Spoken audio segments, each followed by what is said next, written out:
Instructors may wish to add supplemental elements and interactivity to a video, such as a quiz or annotations.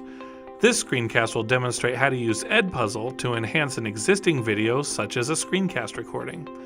To get started, open a web browser and navigate to edpuzzle.com. Once there, click the Login button to the top right. In the pop-up that appears, select the Teacher option.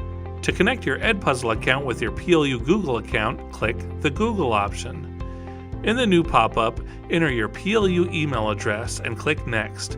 Proceed to log in with your PLU credentials. Then click Continue and then Allow to allow EdPuzzle to connect to your Google account. Next, choose your subject area and then type Pacific Lutheran University for school. The next step is to upload a video to work with. To do so, click the My Content tab to the top of the page. Hover the mouse cursor over the Create button to the right. In the drop-down menu that appears, select Upload Video. Click and drag the screencast you recorded from the computer into the box, or click Choose Files and locate the file. The upload process will begin. Depending on the length of the video, this may take a few minutes to complete.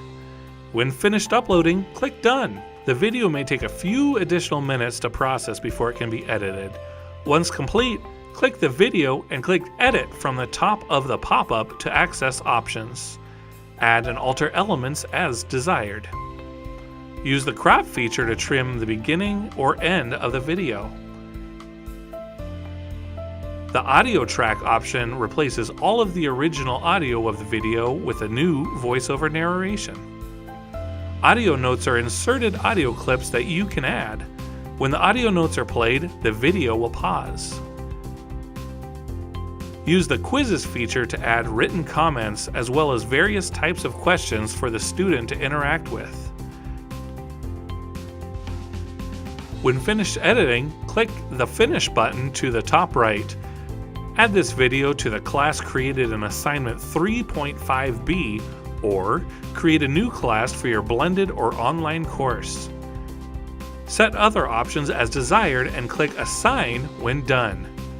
If you need help, please reach out to the PLUTO team for support.